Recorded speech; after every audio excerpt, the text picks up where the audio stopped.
today with James Neville, CEO of Citizen. James, you work obviously in one of the most interesting parts of the payments ecosystem today. Can you tell us a little bit about Citizen, where the company came from, where it is today, and where you plan on taking it in the future? So we're a cardless payment provider. We started the business a few years back with the kind of North Star of connecting identity and money. So what we saw from my time at WorldPay and some of the other guys that kind of joined the business, that cards were becoming quick to use but full of fraud, and you never really understood who was behind the payment. And there was two kind of key problems when I worked in payments before. One was obviously the fraud side of the business, but then when you started trying to reduce that fraud, you introduced all kinds of controls, whether that was kind of secondary passwords or strong customer authentication. That became a real impediment to the customer journey. So for us, it's been about reducing fraud while simultaneously reducing friction in the consumer experience, and ultimately reducing the cost of making a payment. So the goal is to provide a way for customers to identify and pay on one channel without their card, just using other instruments such as the open banking networks. And when obviously you work with clients from a multitude of different industries, what is it that they all have in common, and what problem are they coming to you to solve?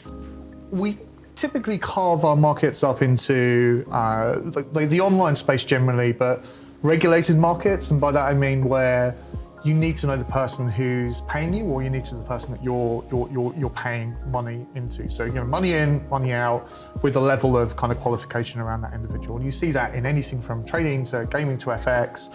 You need to know who the person is. So typically you do a kind of photo-based identification, and then you'd take a kind of payment from them. And quite often in that market, you're asking for a bank statement to prove kind of source of funds. We do that directly from the bank.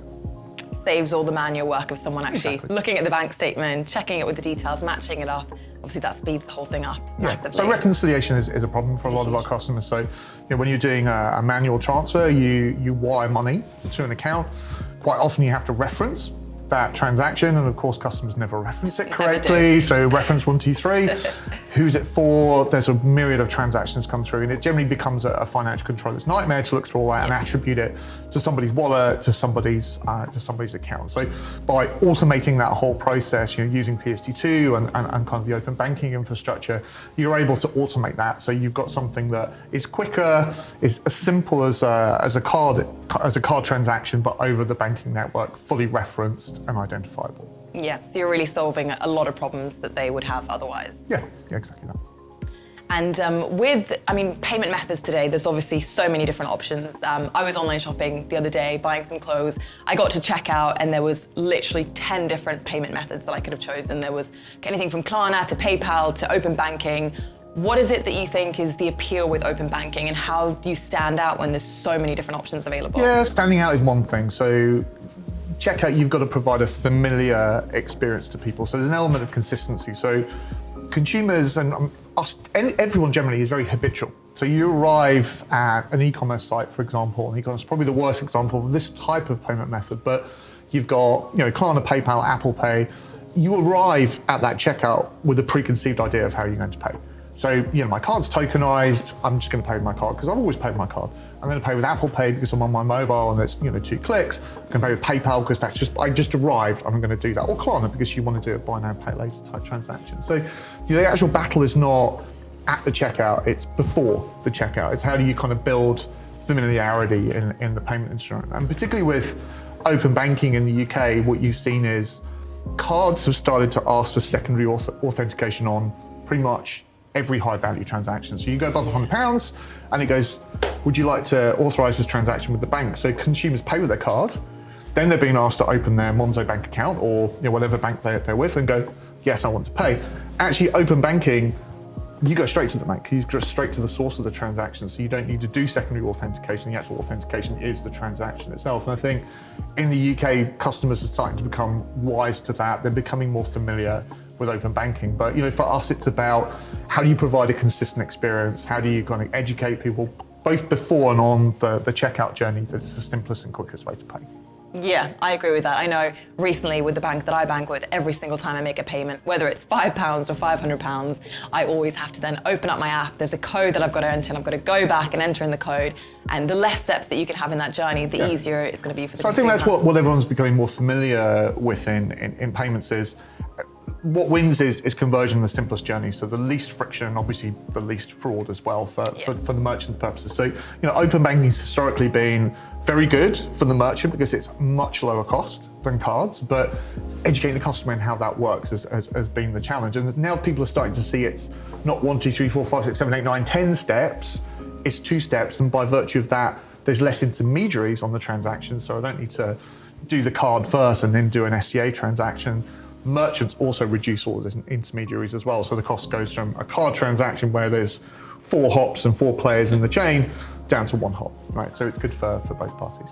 Yeah, no, I 100% agree. The easier it is to buy things online, the better. Game on, let's go. Let's go. Oh, wow. No, not wow at all. How that was terrible. That still knocked one down the other It's a good bouncy side. one, wasn't it? It's all right. Oh dear, okay. No. So you still got another one, it's okay. Oh my God, I actually thought I was gonna be way better than that. It actually hasn't counted the 3. That's kind of unfair. That's it. Ah. There you go. Okay, you're winning.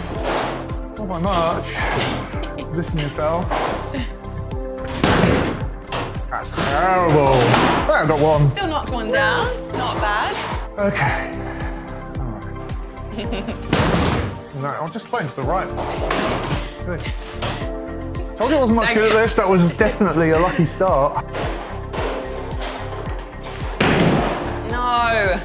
You follow my lead now. Yeah. Throwing the same balls. Oh God. All right, we're equally bad. Terrible. Thank God I didn't big myself up this time. Ooh. Nope. Oh yeah. Oh, nice. Better. I'm literally Last ball of the nowhere first near game. You winning. can win this. Literally nowhere near. There you go. Oh See, my you God. can win this. There you go. Still one That's left. a winning shot, right? No. Yeah. Oh no. No. Still winning. Hold on. High five. Oh my God, did I win? Yay. First game to you. I guess bringing it closer to home, the competition within open banking in general, there's a lot of companies in the industry that all claim to do similar, if not the same thing. How is it that you think that you differ to the competition? What is it you do that stands out versus the other So companies? we've had, as a business, a resolute focus on conversion. The whole kind of fixing the fraud and friction problem has been kind of the kind of North Star for us. How do we do that? We iterate and iterate on that customer journey. We hyper focus on every single step. Can we make that step easier to navigate? Can we make the kind of signposting about what's about to happen educational? Can we shorten that in some way? Can we look at edge cases? And that's getting better and better in the UK. Across Europe, that's still more challenging. So there's lots of different flavors of the way banks do things. So what you're trying to do is make that as consistent as possible. And that's the first thing. And the second thing is, we as I said earlier, we operate primarily right now in more regulated spaces, and we're starting to move into e-commerce. In the regulated spaces, a lot of the payment methods are old, are clunky. You don't really have, Apple Pay in some of the markets. It's PayPal or a wire transfer or a card. So actually the competition is much less. And because we solved that problem of connecting identity and money, we've actually made we've actually shortened a lot of the customer journey for onboarding and then for payment. So as you move into e-commerce, again, you're against Apple Pay, PayPal, and that's more of an education on the brand experience that we're trying to build. And as we grow, we've looked at lots of other avenues, and where we're taking the business is primarily into loyalty, but there'll be more on that next year. Do you think it can get even shorter, where it's just, kind of with Amazon, it's the one click? So there's 2 or 3 things. So before the pandemic started, there was a big, long roadmap in the UK for things that were going to happen in open banking. And the 2 big ones for us, you'll hear VRP, variable recurring payments, as one of the big thematic pieces. VRP you can position mentally as it's like the open banking equivalent of a direct debit. So the idea is you go to a merchant, you authenticate via VRP. There's some level of tolerance, £5 to £100. There's a frequency, and it's a regular draw on your account. That's super helpful for SaaS businesses, subscriptions. Whether it's your food coming through the door or it's paying for your tools for your business. But that's been in development for a while. A lot of the use cases are still sweeping between your accounts. So like VRP is a kind of draw between one account and another. So you can go from your savings to your current account. Very useful in personal finance management and things like that. We've seen a couple of banks now start to roll that out. So it's not just a sweeping use case, but it's still not every bank. So to make this a reality, you couldn't have a direct debit or a payment method that works just with Monzo, for example. You'd have to have it work everywhere, NatWest, Santander, for it to really be a reality. So that's still a little bit of a way off, and we've been testing with the big banks as all the open banking players have been. So I think within the next 12 months, we'll start to see that's super helpful for those use cases. And then the other one is trusted beneficiaries, and that's the one that's the real bone of contention with the bank. So when you add a beneficiary to your account, so think about when you did the last payment to your sister or your brother or whatever, and you typed his name in, the account number, sort code, that's like added a beneficiary to your bank. Quite often the bank wants you to do some kind of secondary authentication. Maybe they want you to get your PIN reader out, something like that. But once it's done, and then you make a payment to that person in a much simpler fashion. I think where the industry's trying to go with trusted beneficiaries is that you have something that approximates like a PayPal one-touch payment. So you've already marked that merchant as a trusted merchant. Then you have VRP, which is direct debit. So therefore you have like a monthly type payment that can come out of your account just by authenticating with the kind of TPP, i.e. us. So no transition to the bank anymore when you're a trusted beneficiary. That feels a bit panacea at the moment, but that's certainly where I think all the payment providers would like to take open banking. Europe is another story. It's a little bit further along from the UK. Definitely. Do you think that, are Europe catching up? Is it going to be similar things happening there as well? Yes and no. Depends on the country, of course. Yeah. So we've seen things like in the UK where the UK banks started to have app-to-app kind of redirection mandated. So you go on a phone straight into the mobile banking environment, not into a web environment, and you can go like QR into a mobile banking payment. That's been great for us because it's no pins, no passwords. It's very much a touch ID or fingerprint. Make the payment, done. That's the simplest possible journey. The European banks started to pick that up, so they've started to do a lot of that, but not every country. So, some countries you find they redirect off to a web login. You find some of them do kind of pre-auth type journeys. They want information about you or the IBAN to actually enter the banking ecosystem. And again, that's more friction. Yeah, the less steps, the better. Right, but in some countries they're used to doing that. So a lot of people have their that IBAN in a password manager, or they've got it stored somewhere, so just copy and paste it. It doesn't feel full of friction to them, but it would to somebody in the UK, for example. So all these journeys are starting to be more standardized. The banks are starting to fall into 2 or 3 kind of patterns of groups that we found. Like the UK journey is France is very similar. Germany's very different again, and some of the Nordics are very different. PSD3, God knows how long that'll take to roll out in 2-3 years, but PSD3 should start to harmonise and standardise that with regulation. And it's because the UK's had the open banking kind of working groups. It's had kind of the CMA9 type pressures from the regulators that's made it a standard, whereas Europe hasn't had that to the same degree. So I think that's where we're trying to go with PSD3 is have an overarching framework that standardises all of the banks. Yeah, which makes it so much easier if it's the same everywhere. This is a heavier one. Should we try a heavier one, see what it does? I feel like my fingers are literally about to break, so I don't know if I can do much heavier. No, that's even worse. Ooh! A bit of a spin shot on that. Ooh. This one, I'm going to try a really light one. Just sort of switch things up, see what happens. That's better. There you go. Boom, yeah. Oh! There you go. All on my life. That was awesome. What? Okay. Oh my God, did I just demonstrably destroyed in this game. I took all of my rage out with that throw. Give that one a try and just literally throw it. Oh, like that? Yeah. Exactly like that. Try this. Want to give it a whirl? Nope. Oh. I just can't bowl. I never claimed I could. Okay. Got really cocky there. Like, I'll get another one. Yeah. I think this one is literally for kids, but like 6, the smallest size. Give it a try. There you go. Ooh. That's better. This is it. You've got it. Oh, little bounce at the end. They'll edit it so that you get the strike. Oh, nice. Most of them. Okay. That was really good. Sir.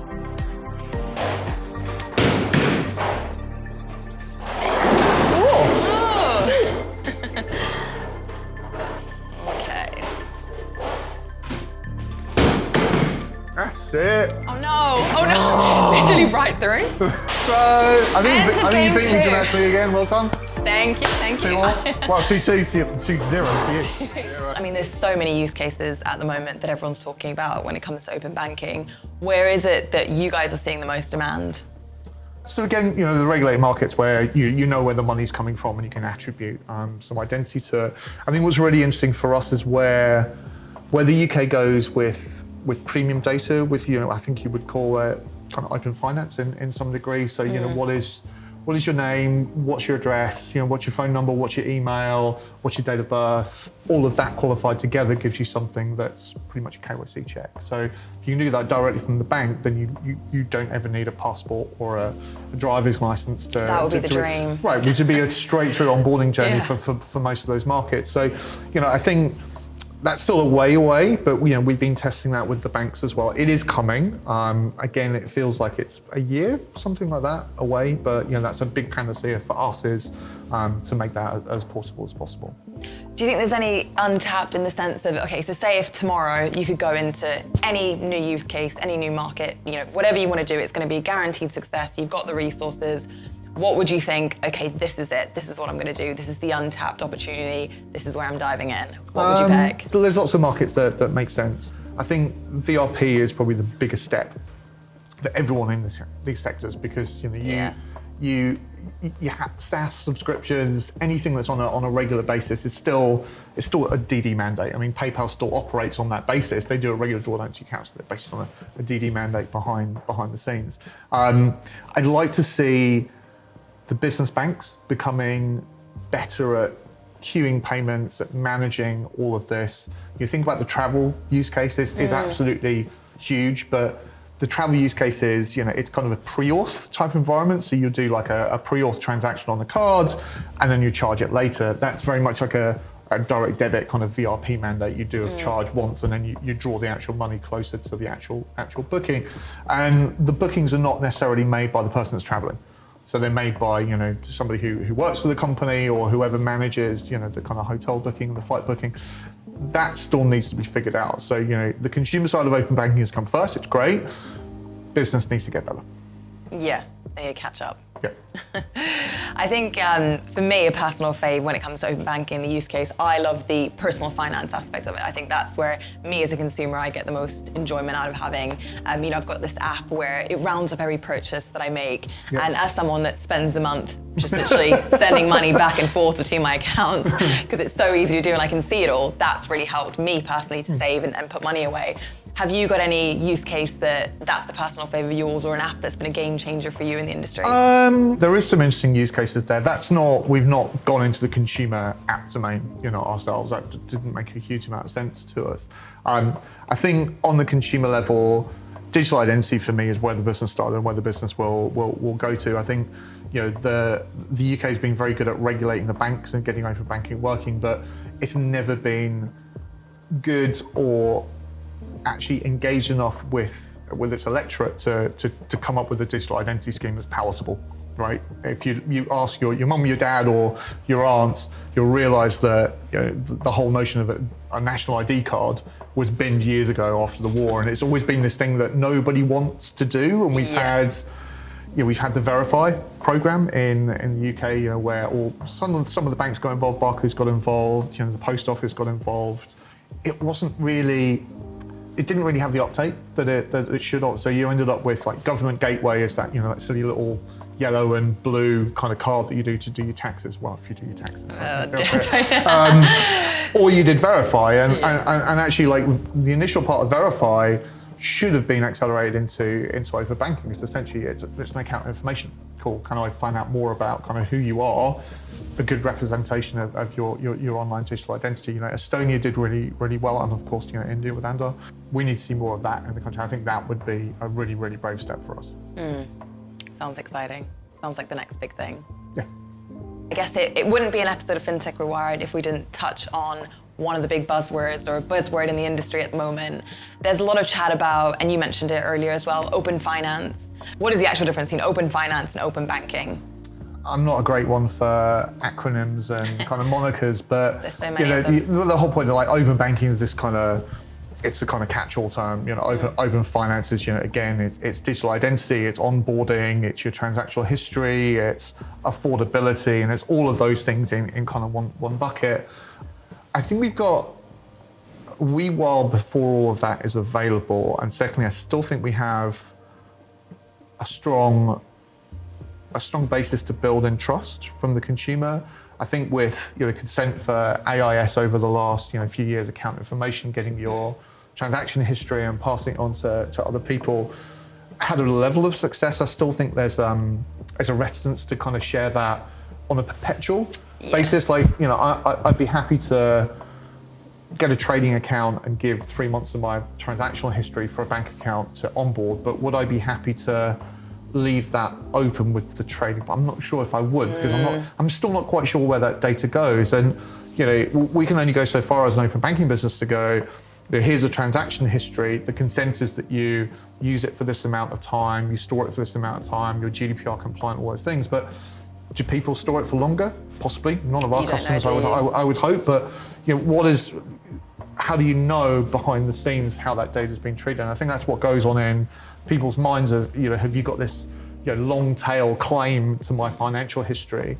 It's needed in insurance. It's probably needed in some other kind of regulated sectors as well. But I'm still not a fan personally, because I have quite a bent on privacy.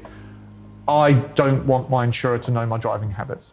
I mean, I like driving fast. That's one thing. But but would I want one of those boxes perpetually in my car to reduce my insurance costs? And that's at some point that's going to become almost a tax to me. So it will become more expensive to drive a car without that data. It will become more expensive to have an account with an insurer or another trading firm, perhaps without your financial history. So there's kind of upsides and downsides to both. And I think it's going to take a while before consumers resolutely trust this. Yeah, it's interesting how protective people get of their data. I mean, even though it's probably not the case, you just have this image of someone sitting somewhere poring over your statements, looking at what you're buying, judging you for it. So yeah, it makes sense that people are quite hesitant to share that. I think it's the whole Facebook kind of Cambridge Analytica thing that kind of brought all of that into the fore and got people really interested in privacy. Sadly, you got kind of really at the wrong time of open banking, open finance kind of opening up. But you're never going to get people that just want to open up their whole financial life history forever. Of course you're not. Yeah. Perfect. Well, sounds like there's a lot of exciting things coming in the future, a lot to look forward to, and can't wait to see what happens next. Been an interesting few years, I think. I know.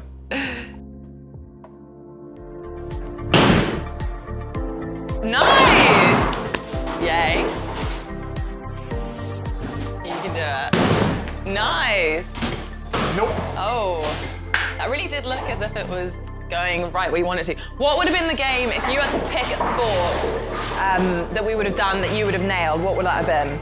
If you were picking the games, mini golf. What would you have chosen? Go-karting.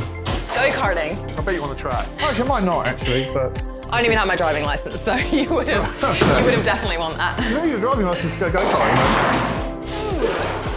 Yeah, but I would literally just be like rolling off the track. We took the not the best hand-eye coordination. We took the whole citizen team out for go-karting last Christmas. Oh. And our head of engineering, I know he's a petrol head like me, but I've never seen anyone so desperate to win a race in my life. He was manic. He was absolutely Just manic. got fully. Did he win? Yeah.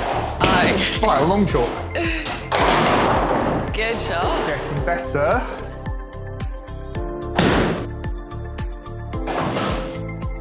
Come on, then, demolish it. Oh, here we go.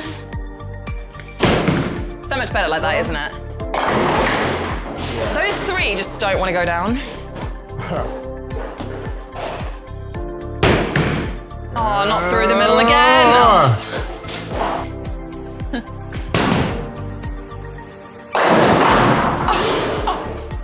What? Where did that come from? I don't know, I concentrated. It was me distracting you. That was the problem. Definitely, it's all your fault. It's All your my fault. tactics are. You still won. That was a really good last shot. Oh, I feel a bit of pressure now. You've literally caught up.